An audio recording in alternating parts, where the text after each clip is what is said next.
My name is Edward Name. I'm the general manager of Amazon FSx.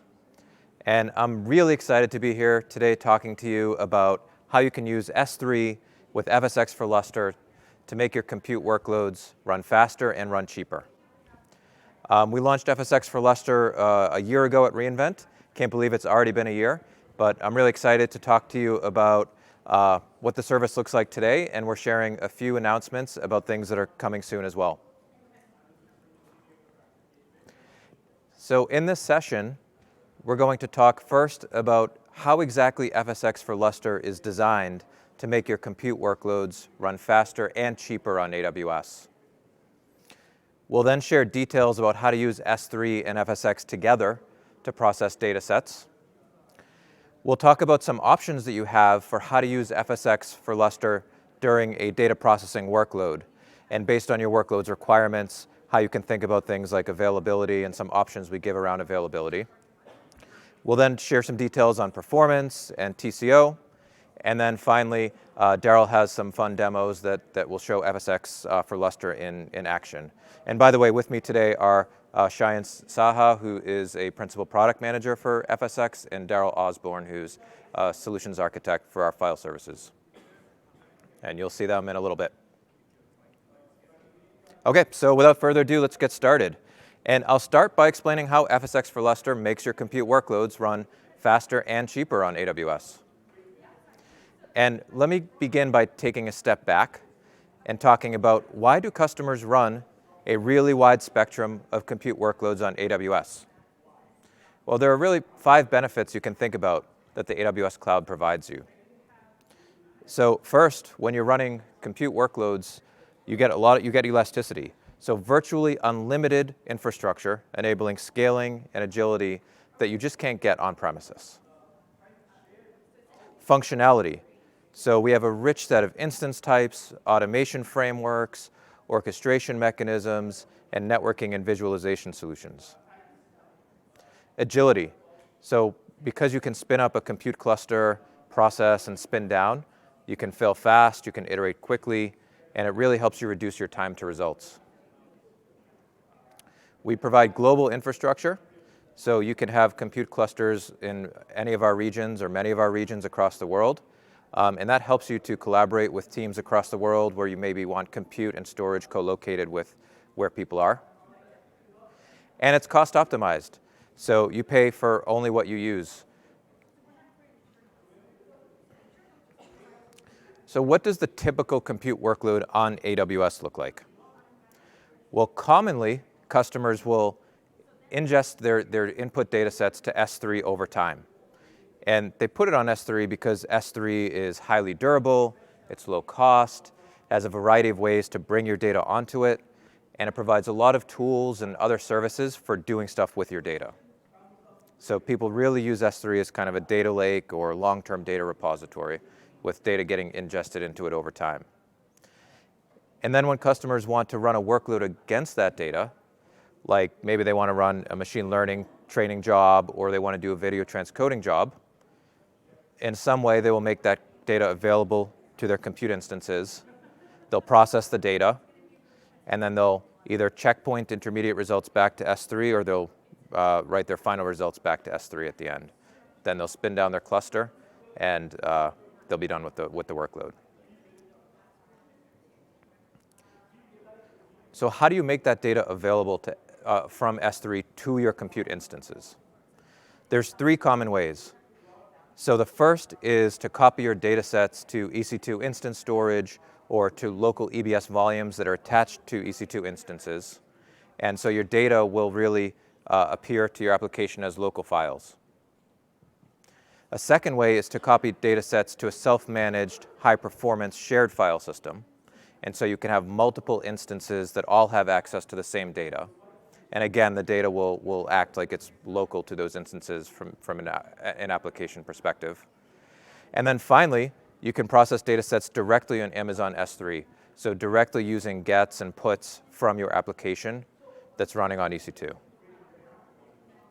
So let me talk about each of those in turn.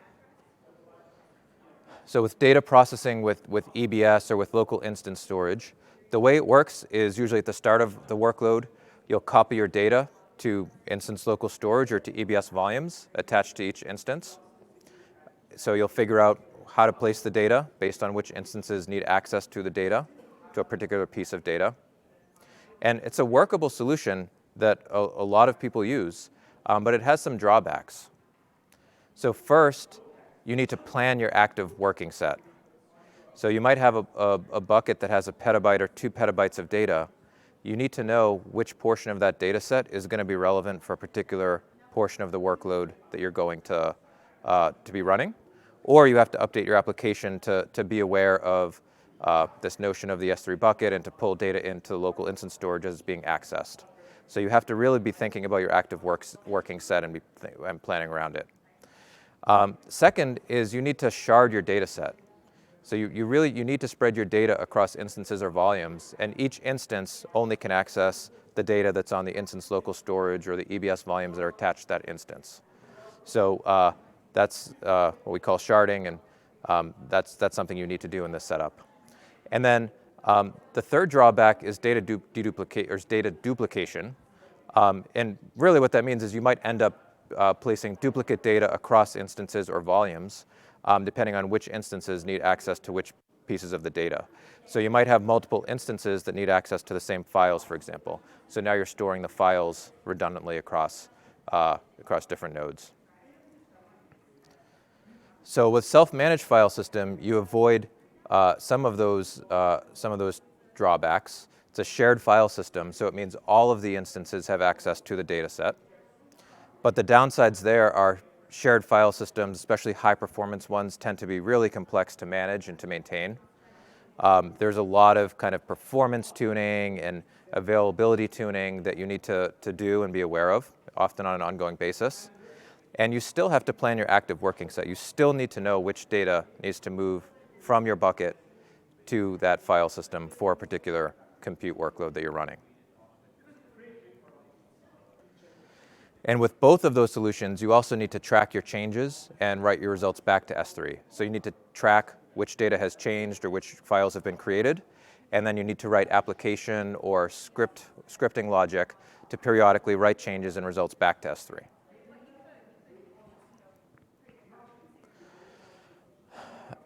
And then you can also have your application directly work with data on S3. And so what that means is your application actually gets and puts data using the S3 API, and you don't copy any of that data to local disk. So it really stays in memory, and you're just using gets and puts. And that's good for applications that are throughput-oriented but not latency-sensitive, can use an object interface rather than a file or POSIX interface. So your application should be good with things like not leveraging POSIX's consistency model, not depending on locks on data, et cetera. And it's also good when you don't need to repeatedly access the same objects. Because if you're repeatedly doing gets or puts on the same object, you're paying request costs, and those can add up. And FSx for Lustre is designed for these data processing workflows. It's an alternative to the 3 scenarios that I talked about. And what FSx for Lustre is it's a really high-performance file system. It's a shared POSIX file system, and it's designed to be able to deliver really high levels of throughput, really low latencies to tens, hundreds, thousands of instances concurrently. And it sits between your application and S3 if you want it to. And so what does that really mean? So you can have your full data set in S3, and when you want to process, when you want to run a compute job against that data, you can spin up a Lustre file system. You link that Lustre file system to your S3 bucket, and once you've linked it and you go into your file system, you mount it from an instance, and you take a look at the files and directories there, you actually see files and directories that correspond to the objects in your bucket. So as soon as you've created the file system, you've linked it, all of those objects appear as files and directories in your file system. But the data hasn't been moved over yet. So the first time that you then access a particular file, FSx for Lustre goes and fetches that object on S3, puts it in as a file on the file system, and delivers it to the application. So that's what we call lazy loading the data.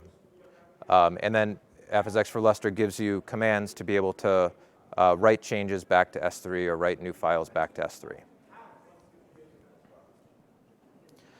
And FSx for Lustre also supports cloud bursting. So lots of folks want to burst to the cloud. And what that means in this context is they want to spin up lots of compute clusters in the cloud to run compute-heavy jobs, and then spin down the compute when needed. And for lots of these scenarios, the data is on-prem, but for the compute workload, the data needs to be stored local to the compute cluster that you've created. And so what you can do in this scenario, you can mount a Lustre file system from on-premises using Direct Connect or VPN, and you can move your data temporarily onto the Lustre file system so it's co-located with your compute cluster, and process the data and shuffle results back. So ultimately, FSx for Lustre's capabilities make it faster and cheaper to process your data sets. So what do I mean by fast? Well, what you don't want is your compute to be bottlenecked, your compute I/O to be bottlenecked by your storage. And so FSx for Lustre is designed so that doesn't happen. So it gives you hundreds of gigabytes per second of throughput, gives you sub-millisecond and very consistent latencies. So at its core, it's a performance-focused file system. It offers tight integration with S3, as we talked about, so that reduces the overhead of orchestrating the movement back and forth between S3 and your local storage. It gives you several options for configuring FSx for Lustre to be cost optimized based on how long you expect to be running your compute workload. And we'll be talking a little bit more about that and what that means in terms of some of the decisions you can make about the availability profile of the file system. And all of this culminates in lower TCO. You're not bottlenecking your compute. There's no overhead in moving data back and forth between S3 and your compute cluster. And you're right-sizing the type of deployment based on your data processing duration and needs. And you can spin up a file system and keep it around just for the duration of the workload and then tear it down. And I'm really excited about how many types of workloads FSx for Lustre is a core part of. So high-performance computing, machine learning, media transcoding and rendering, big data analytics, electronic design automation, financial modeling, oil and gas seismic processing, and autonomous systems training are all examples of workloads that we're seeing on FSx for Lustre. And it's accessible from all of the popular Linux distributions.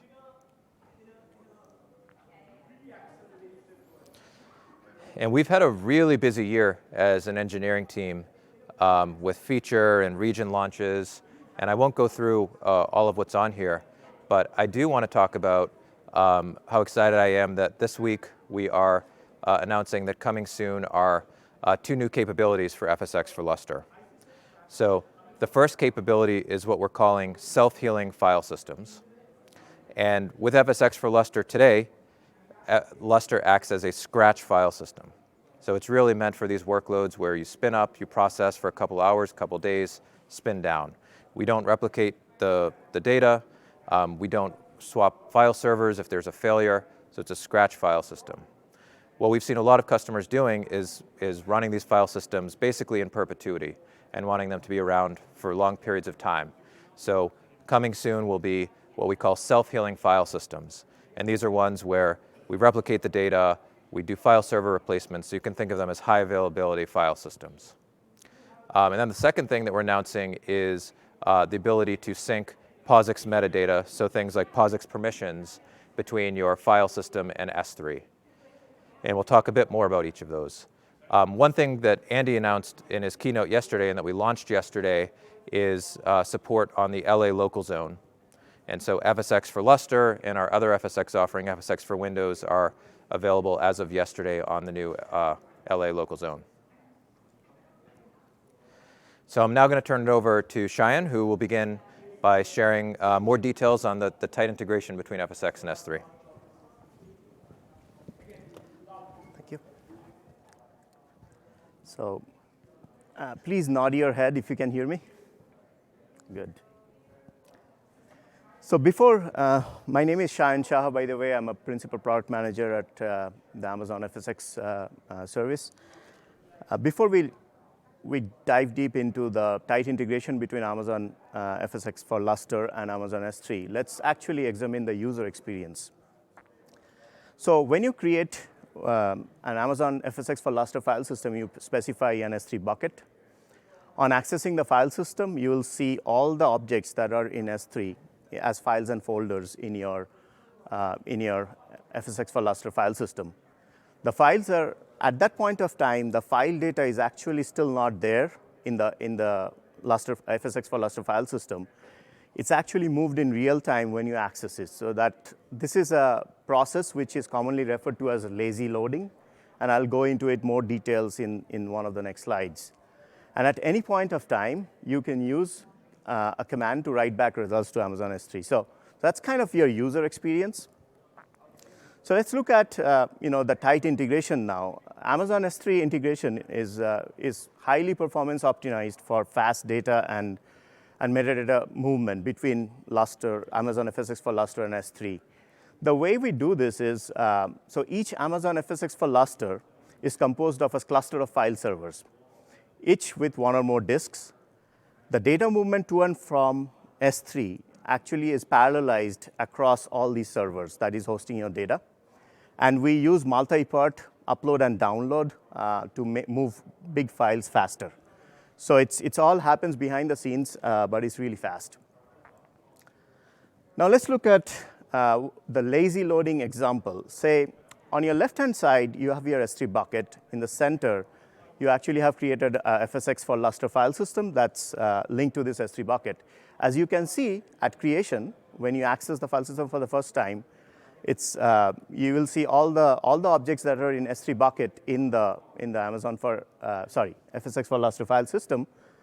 When you want to access, or say access comes in for file1.txt from one of the clients, the first time that access happens, it actually goes to S3, fetches that object, and puts it in the file system, and then the read or the write or whatever access it is serviced from that from FSx for Lustre file system.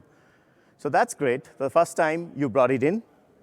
The next time you want to again access file1.txt, and read or a write is issued from another client, it now gets served out directly from the FSx for Lustre file system. It no longer goes back to S3. So it's kind of the lazy loading technique. As long as your file system is around, that file1.txt is going to get served out from the FSx for Lustre file system. The key advantage of this is if you have hundreds of instances that are starting to access Lustre, all that data is already there in the file system. You no need to go back to S3 for every access. And you'll see more and more advantages of this as I go along with the presentation. So with that, there are a bunch of commands in FSx for Lustre that helps you to move data around between S3 and FSx for Lustre. These are, HSM archive is one of them, which helps you to copy files from Amazon S3 to FSx for Lustre. No, I think it's the other way. The HSM archive is actually copying files from FSx for Lustre to Amazon S3. HSM release it frees up disk space associated with files once archived, and HSM restore, it brings back file data to FSx for Lustre from Amazon S3. It's also done, this bringing back is also done automatically when accessing a file for the first time. To make all of these things easier, you ask for an API that you can use to make this management easier, so that you can also invoke a CLI, Amazon CLI, AWS CLI, or from the console. We are very excited, or super excited, to announce the data repository task API, which exports changes to S3. This API simplifies exporting new and changed files and directories to Amazon S3. It also synchronizes file permissions and other metadata with S3. So that's what we are kind of we pre-announced. Let's take a quick look at how it works. So when you create a new file system, a Lustre file system that's linked to an S3 bucket, the files in FSx for Lustre inherit the POSIX permission stored in S3. After some time, as you process data, you make changes to the files, the directories, or make changes to the metadata of the file or directories. They get changed in Lustre. You can call the data repository task API to export all of these changes back to S3. And all of the changes that you made in the FSx for Lustre file system goes back to S3. And when you pull all of these things down, things come back to S3. So as you can see, this API provides a real convenient way to sync your metadata and data across S3 and FSx. And if you're wondering how we are mapping the metadata between FSx for Lustre and S3, it's actually very consistent with what AWS DataSync does and AWS File Gateway does. So here's the mapping, and you can look over it when the slides become available.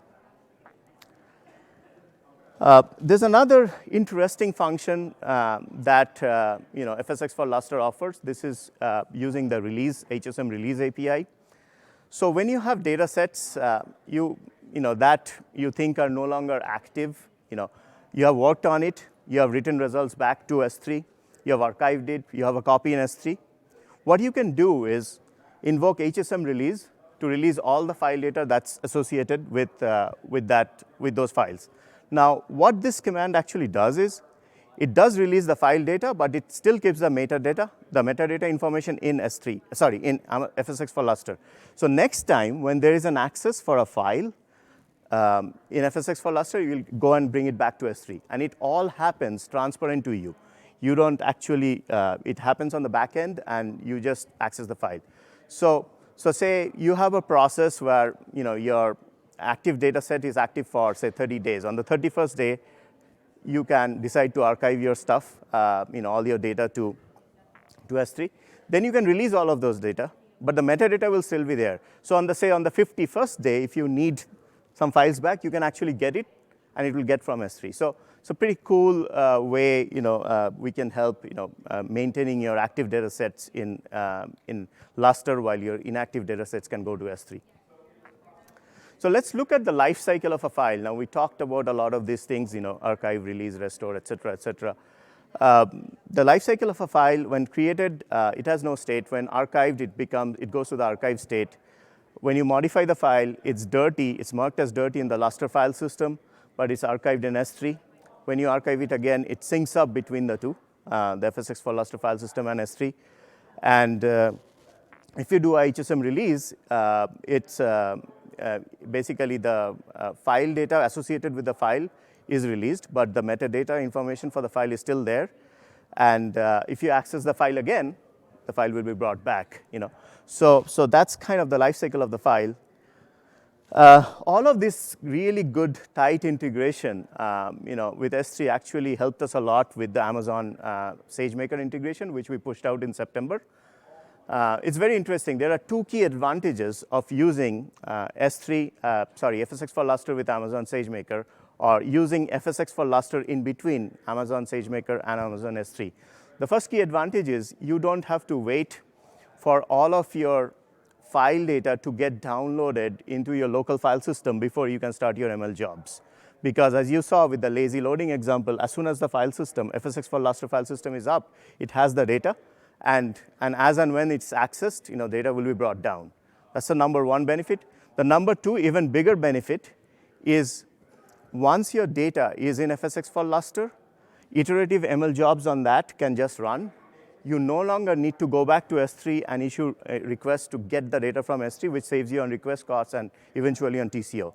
So that's a huge advantage. So all of your data sitting in Lustre, being accessed by ML jobs iteratively, as long as you need it for. After you're done with that, you can simply delete the file system. So looking at now in the next section, so let's look at what are the various data processing options that we offer for processing your data on FSx for Lustre. And before diving deep into that, let's do a quick refresher on how a parallel file system actually works, because Amazon FSx for Lustre is a fully managed version of the Lustre file system. And in a parallel file system, data is stored across multiple network file servers to maximize performance and reduce bottlenecks. So clients interface directly with the servers that are hosting a set of data. Servers have multiple disks, and data is striped across disks and servers. So this architecture really helps to maximize performance and reduce bottlenecks. The common deployment model that we have seen customers adopt and is kind of a best practice is you store your data sets in S3, and you process them with FSx for Lustre when needed. So you store your data set in S3, you create an FSx file system and link it to your S3 bucket. At any time, you can use a Lustre command to write back results to S3. When you're done, you simply delete your FSx for Lustre file system. So this is a very key kind of, I'll say, a model, a very important and extensively used model. So FSx for Lustre has a couple of deployment options. The first option is what is available today, is GA today. We commonly refer to this as the scratch deployment model. It is highly optimized for shorter-term data processing, where you spin up a Lustre file system, you process data in it, and after you're done, you spin it down and you delete it. When we talked to our customers, we found out that while they loved this option, they wanted another option where they would want to keep the file system around for a longer period of time, for an extended period of time, or indefinitely, for that matter, and basically wanted a longer-term data processing option. So today, we are excited to pre-announce self-healing Lustre. It's coming soon. It's actually optimized for longer-term processing of data. The file servers that compose the self-healing Lustre file system are highly available, and data is replicated. Note that in both options, the FSx control plane is actually also is always HA, so you don't have to worry about that. So let's look at the behavior of a data server in a scratch file system, or rather the behavior of a scratch file system when one of the file servers in that become available. So when that happens, your workload can still continue if designed for this scenario. By that, what I mean is you still have data in other file servers that are composing your Lustre file system. So provided you have architected your workload to complete with that data, then it can still complete. However, clients trying to access data on the unavailable server will get an immediate I/O error. So let's look at what an FSx for Lustre scratch file system is designed for in terms of availability. So the probability of no servers permanently losing availability or durability within a day for a 10 terabyte file system is 99.9%. For a 50 terabyte file system is 99.4%, and a 100 terabyte file system is 98.8%. Likewise, the probability of no servers permanently losing availability or durability within a week for a 10 terabyte file system is 98.9%, for a 50 terabyte file system is 95.9%, and for a 100 terabyte file system is 92.1%. Contrasting this with the behavior of a self-healing file system. So if a file server becomes available on a self-healing file system, it is replaced automatically. Client requests for data on that server will transparently retry and will eventually succeed when the replacement has happened. Data volumes are replicated independently from the file servers to which they are attached, and each data volume is actually designed for 5 nines of durability. Let's now deep dive into the performance aspects of Lustre. I'll start with a customer here, because I can stand here and say all day long that Lustre is highly performant, but it's best said when a customer actually agrees. In this case, our customer is Conductor Technologies. They do VFX rendering, and after adopting FSx for Lustre, they were able to speed up their workloads by 4x. So that's like a huge, huge endorsement for us that Lustre really works when it comes to performance. So Amazon FSx for Lustre provides high-end scalable performance. By that, what I mean is it provides hundreds of gigabytes of throughput, millions of IOPS, and consistent sub-millisecond latencies. Why consistent sub-millisecond latencies? This is because, again, going back to the parallel file system architecture, your client is directly talking to the data servers, and the storage media that we use is SSD-based. That helps. FSx for Lustre also supports concurrent access from hundreds and thousands of clients, which is also pretty useful when you have to scale your compute clusters to that many. So if you're wondering what you can expect for per client throughput, it's about the EC2 instance network throughput. So that's kind of what you can expect. So in terms of Scratch file system performance, each terabyte of storage provisioned provides 200 MB per second of baseline throughput and up to 2x of burst throughput. And what's important in this table to realize is your performance, file system performance, actually scales with the file system size. So it's almost linear. It's basically linear. So now let's look at some of the tips and techniques of how you would optimize I/O performance on FSx for Lustre. Now, I'll just make a broad statement here that we'll go over some of these tips and tricks, but for the vast majority of workloads, your workload should work really well out of the box, and there should not be a lot of need to do a lot of tuning. But let's go through these things anyway. One of the things that in Lustre we talked about is striping. And you can stripe files to optimize I/O performance when concurrent access is common. More on this later. I'll do that in a minute. The other thing is average I/O size. So if you have I/O size, in Lustre, what happens is, for every file operation, there's, client goes to server, right? So there's a latency associated with that. And if you have bigger I/O sizes, that latency is amortized over a bigger I/O size, and so you benefit from that. So it generally gets better when you have a bigger I/O size. And in terms of EC2 client selection, just make sure you select EC2 instance types as clients with enough memory, CPU, and bandwidth so that you can take advantage of what FSx for Lustre has to offer. Now let's go into what is striping and why use it. Now again, for vast majority of workloads, you don't need to do any of this, but let's go quickly take a look at it. So the term striping refers to sharding large files into small fragments and storing them across disks in multiple servers. Why would you do that? Is because it helps you parallelize access to the same file, driving higher throughput. So that's kind of the reason striping is done. So by default, in FSx for Lustre, each file is stored in one disk. Striping can be set per file or per directory, and all files in a directory inherits its striping parameters. So if you had a file that was 7 MB in size, there are a couple of parameters you would be able to set per Lustre file system, or based on whether it's directory or file which are basically stripe count and stripe sizes. So if you had a stripe count of 3 and a stripe size of 1 MB, a 7 MB file would be striped like that, as shown in the picture.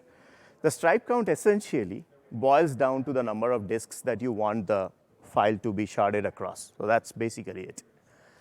So you can specify stripe count and stripe size using a Lustre command called lfs set stripe. Striping can be set per directory or per file, as we said, and all files in a directory inherit its striping parameters. There's another thing you can do. We have a CloudWatch max metric, which you can monitor. And if it is showing an average throughput of 240 MB per second or above, your workload may not be balanced properly. At that point, you could use striping. This is all documented in the Lustre docs and why that is so. There's another parameter called imported file chunk size. So if you're downloading data from S3, you have a S3 integrated Lustre file system. You can actually set that parameter to a dominant file size. So say if you have one type of file size that's super dominant, you can set that parameter to the dominant file size divided by the number of disks. So that's kind of how to do it. Again, a reminder, in most cases, you don't have to do it probably. So now let's look at the total cost of ownership advantages of FSx for Lustre. Again, I'll start with a customer reference here. So T-Mobile, our customer, basically was able to reduce their TCO by 83% and their storage savings by 67% by adopting Lustre for SaaS Grid. This amounted to a total of $1.5 million of annual savings for T-Mobile. And this is a great endorsement from T-Mobile that it really kind of Lustre helped save them a lot of money. And not only did they save a lot of money, their workloads actually ran faster, so which is a bonus. So Amazon FSx for Lustre helps you, with lowering the TCO in a multitude of ways. So and it's kind of architected to make that happen. So one of the things with Amazon FSx for Lustre is, you process only a portion of your data set at one time. So you don't need to have all of your data set in this Amazon FSx for Lustre file system, all the time. So you just bring down the data that you need, you process it, you push it back up, you're done. So that's one advantage. You will use S3 as your long-term data store or some other option which are designed. S3 is, for example, designed for 11 nines of durability and is low cost. So that's a big advantage. You don't need the entire data set in Lustre. The data processing options that Amazon for Lustre, FSx for Lustre actually provides, which are the two we discussed, Scratch and self-healing, are also kind of optimized to help with TCO. How so? The Scratch option, as you saw, you spin up, you process data, you spin down. So you only use it when you need it. The self-healing Lustre option also, you can invoke the release command to release a whole bunch of data that you do not need, although the metadata will be there, to free up space so that you can bring in active data sets there. In addition to that, self-healing Lustres can also be deleted when you don't need them anymore for a long amount of time after you have archived all your data to S3. So both the options are really out there to save on TCO costs. And last but not the least, once you have your data in FSx for Lustre, hundreds and thousands of instances can start accessing it. And they don't need to go back to S3 to bring the data every time, because every time you go to S3, there is a request cost for that, and that can add up pretty significantly, as we'll show in our TCO example. So let's look at a TCO example that kind of compares two scenarios, right? The first one, not the first one. The example starts with a data set of 250 terabytes. You process about 1/10 of it per day, say 25 terabytes per day, and you process it for about 10 hours a day with 5 gigabytes per second of throughput. If you used Amazon S3 directly for this processing with about 20 instances, that is, you did all of your processing on S3 from these instances with no intermediate storage in between, that would be your total cost of ownership on a monthly basis, so about $86,550. This includes, obviously, the storage cost and the request costs. Now, if you put FSx for Lustre in between your compute instances and S3, you get that reduced drastically to about only $14,810 per month. This includes, obviously, the storage cost for S3, the Amazon FSx for Lustre for active data that you will run for 10 hours a day, and the S3 request costs, they're all listed. So it's a pretty drastic difference between the two. So Amazon FSx for Lustre for these workflows really work, to help you lower your TCO. Now let's look at availability. So FSx is now available in 11 regions across the world, with more regions coming soon. So stay tuned for that update. With that, if you have more interested in learning more about FSx for Lustre, some of the sessions here will help you kind of understand more about it. So please make a note and try to attend some of these if you can. With that, I will hand over the mic to Daryl, who will run you through some really cool demos. So Daryl has worked really hard to make this happen. So come, Daryl. Great. Excellent. Thanks. Thank you. Perfect. Good afternoon. Well, I'm really excited to show you FSx for Lustre in action. So this is my demo environment. I have 5 EC2 instances, and I have 2 FSx for Lustre file systems. All of the instances have both of these file systems mounted. One of the file systems is optionally associated with an S3 bucket. One of those buckets is the NASA NEX bucket. That is an open data source or open data set bucket that's hosted on AWS that NASA supports, as well as another bucket that I own that's in my account, and that's called the reInvent 2019 STG307.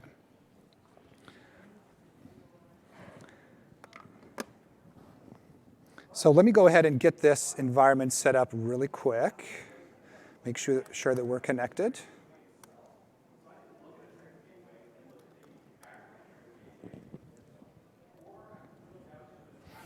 All right, so let me go ahead and show you what I have mounted on one of these EC2 instances.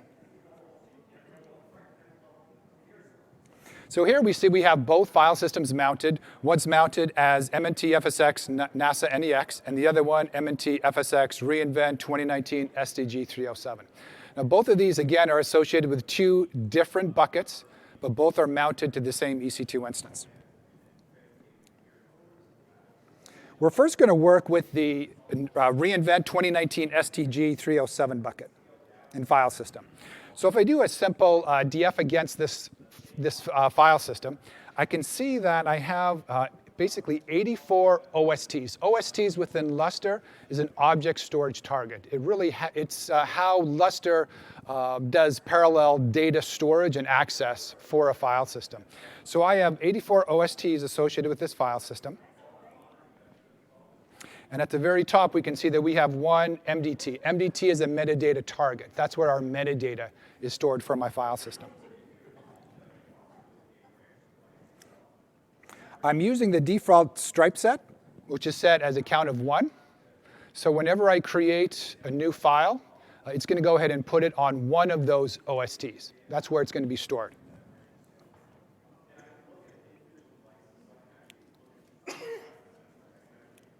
So this is basically the root of my file system. I have a couple of files that were brought in as a part of the connection or the association with the S3 bucket. Then I've also created a couple of directories that we're going to be interacting with as a part of this demo.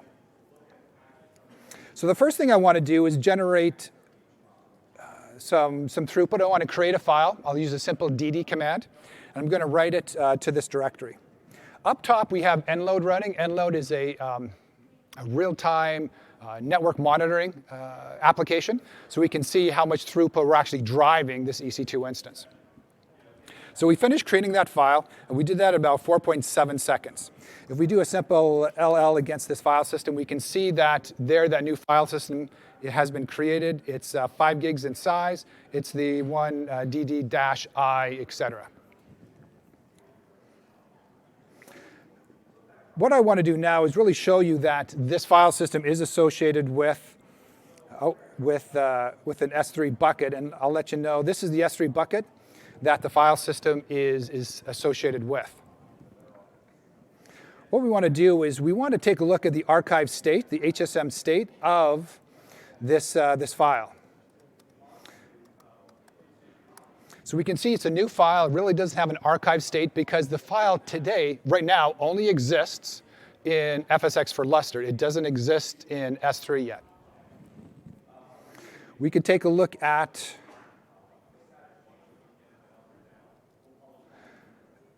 this file when we move it over to S3 using an LFS HSM archive command. So this command is actually going to archive this file from FSx for Lustre over to S3. Now that I've kicked that off, let's go ahead and take a look at a DF of the file system. We can see which OST this file actually was stored on. If we scroll up, there we go. Do you see it there? There it is. So this is 4.9 gigs. This is where that 5 gig file was stored. So it's sitting on OST 23.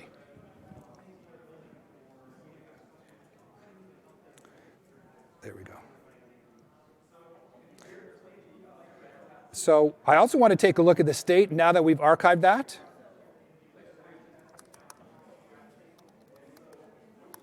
And we can see the state has changed. Now it says exists, archived, and I have an archive ID. So now we know that this file has been archived to S3. We can go ahead and take a look at that S3 bucket, do a refresh. We should see a new object in there, and here it is. So here's that object. That 5 gig file has already been ingested into the S3 bucket associated with our file system.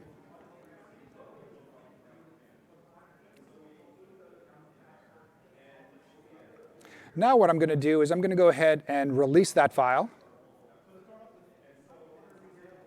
What releasing does, it releases the data stored by that file, but the file, the metadata, all that information is still there in the file system. So I can continue to do an ls. It's going to look like the file is there, but the data is going to be released.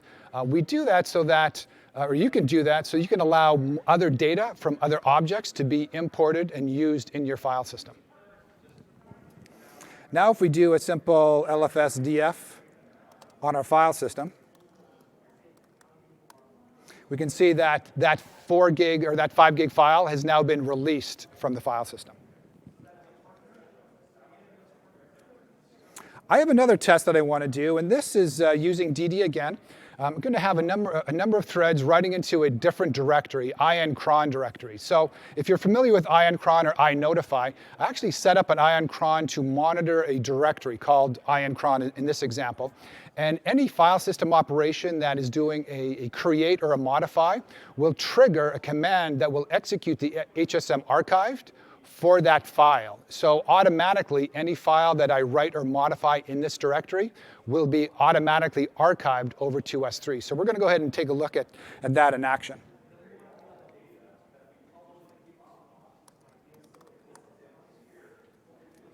So I've got 12 threads. You see the amount of throughput that I'm achieving. This is a C5N9XL. Who knows the network performance of a C5N9XL instance? Anyone? You can raise your hand. 50 gigabits per second. So it's a 50 gigabits per second instance, which is roughly 6 gigabytes a second. So we're able to achieve 6 gigabytes per second from this one EC2 instance to our FSx for Lustre file system. Let's go ahead and take a look at, do a simple ION-cron. We'll take a look at it. We'll take a look at these files. There are the 12 files that were created. If we do an LFS DFH against this file system,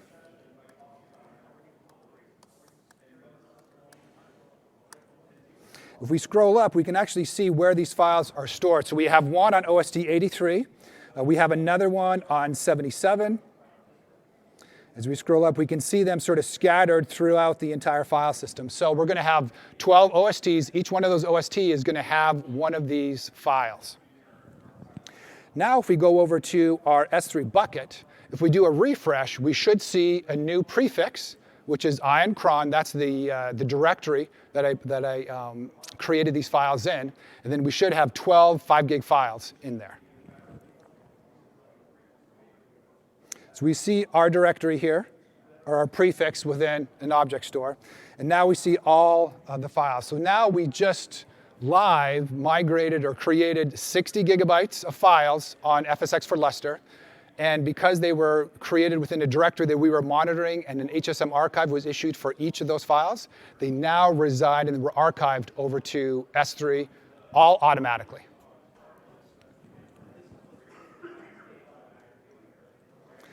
Let's go ahead and release all of these files.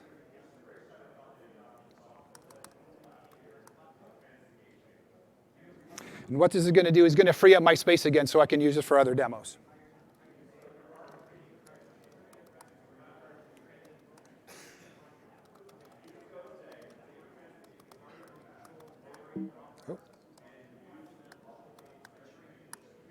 And now we're back to only the, basically no data for any of the files within our file system, because all the files have now been released.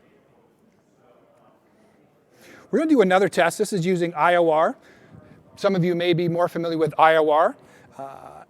So what I'm going to do here is generate a little more load. We should see that, yeah, we can achieve about 6 gigabytes per second using IOR as well. So we'll create a couple of files here. Now what we want to do is how much throughput can this file system actually get? How much can we drive this file system? So I have another command, and I have the other 4 EC2 instances. Now it's really the same IOR command, but I'm going to run these in parallel on all 4 instances accessing the same file system.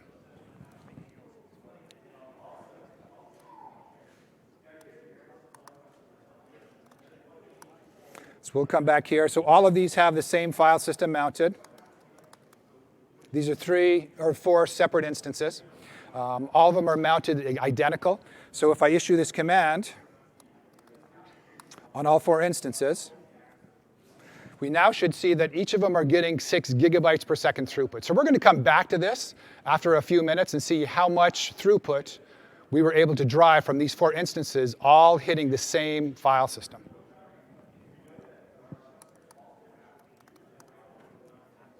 So let's move on and play a little bit with the NASA NEX file system and bucket. So we'll go back and take a look at this file system again.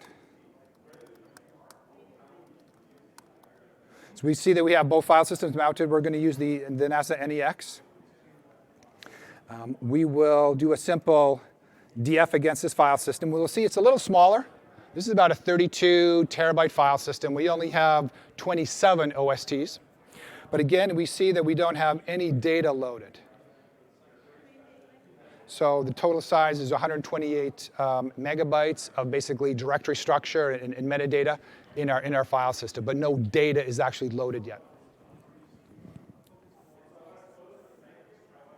We could take a look at the directory structure. So if you take a look at that bucket, these are all the different prefixes for all the objects are now going to be created as directories and subdirectories along with the objects in our file system. But again, no data is yet stored in our Lustre file system. If we take a look at this one directory, we see that we have 68 gigabytes of data in this directory, 775 directories and 416 files. So we're going to play a little with this directory and some of the files in it. So I've got a variable of a file and a path. I'm going to go ahead and just throw that into a variable, and I'm going to use this as a part of my, my other scripts. So I'm going to do a simple ls. And we see that this file is 218 megabytes in size. We have all the metadata associated with that object now in our FSx for Lustre file system. We'll do another HSM state against that file, and we see that it's released, exists, and archived, which really means that the data doesn't exist yet. It's released from the file system, so the data isn't in the file system, but it does exist in our archive, which is S3. Now what I'm going to do is I'm going to go ahead and read this file for the first time. I'm going to read it into memory. So I want you to take a look at nload, which is the upper window, and I want you to look at the real-time network performance of the file system, really of this EC2 instance. So I kicked it off, and we're waiting a few seconds. Right at the end, we saw some network traffic. Well, what happened? The client issued a read operation against FSx. FSx said, hey, I don't have that object yet. Let me go ahead and get it from S3. There's added latency with that get operation. Once FSx gets it, it then delivers it to the client. So we see that network traffic right at the very end once FSx gets the object and delivers it to the client.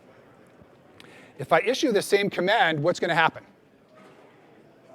It's going to be very fast. So some of you may see that and say, OK, you're cheating. Well, I am cheating because that file is where?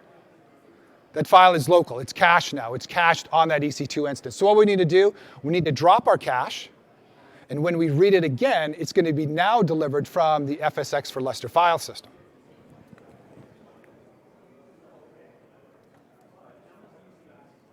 So we dropped our cache. Let's go ahead and read it again. Now, take a look at the end load chart up above. Notice it was pretty much right away. We saw that network traffic. So FSx didn't have to go back to S3. It was already in FSx, and it just delivered. So instead of taking 3-4 seconds to get that object back to the client, we did that in 567 milliseconds.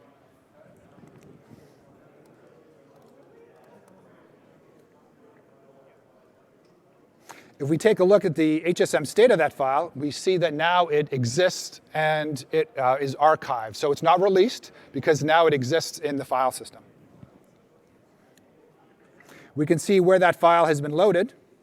So if we scroll up, here's that 218 meg file. It's stored on OST 12.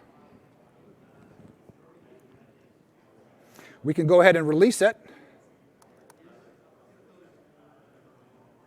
Take a look at the DF again, and now we see that that file has been released. It's no longer stored in the file system. The data of that file is no longer stored in the file system.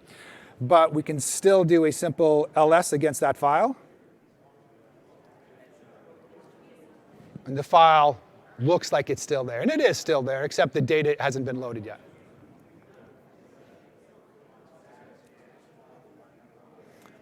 Let's just make sure that we have everything cleaned up so we have no data stored in our file system. We're going to keep going.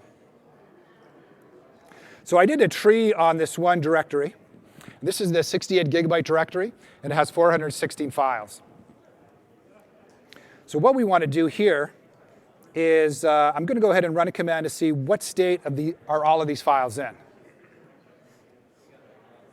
So these 416 files are released. So we know that the data doesn't exist yet in the FSx file system.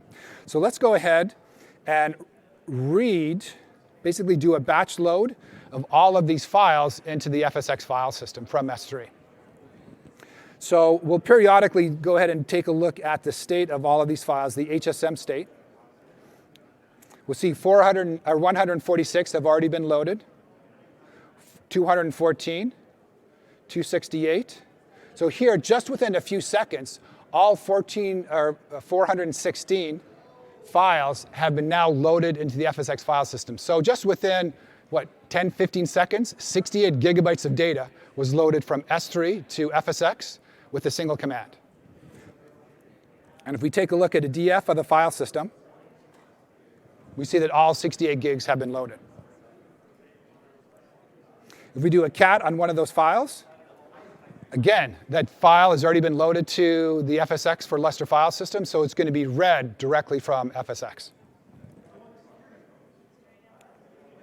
Let's go ahead and release all of this data. Now let's hop back to our other test when we were driving throughput against the 4 instances to my other file system. Something that we launched here recently within the FSx console is the ability to monitor your file system. So if we take a look at the file system that we were testing, we see that the throughput capacity is 20 gigabytes per second. If we take a look at the monitoring tab now will show us some CloudWatch performance metrics. So if we expand the total throughput, we could take a look at the test that we just ran. And we see peak performance, we were able to get 25 gigabytes per second throughput from those 4 instances. So we were able to drive the throughput actually even a little beyond the throughput, the baseline throughput of this file system for this test.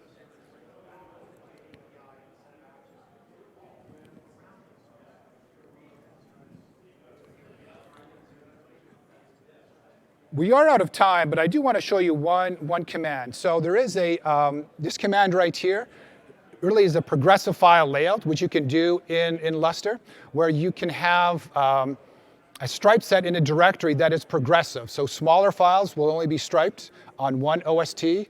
Little larger files, you could tell it to stripe against maybe 4 OSTs. And then for very large files, you can stripe that against all OSTs for your file system. So in this example, files 256 megs or smaller will be stored on one OST.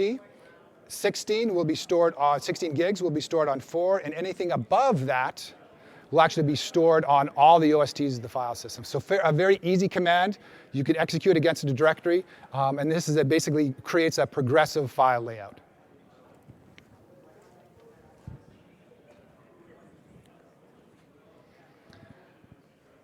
Well, I do want to thank everyone for attending today's session. There is a lot more information online about training and certification, definitely for storage. Please fill out your evaluations, and thanks again for coming.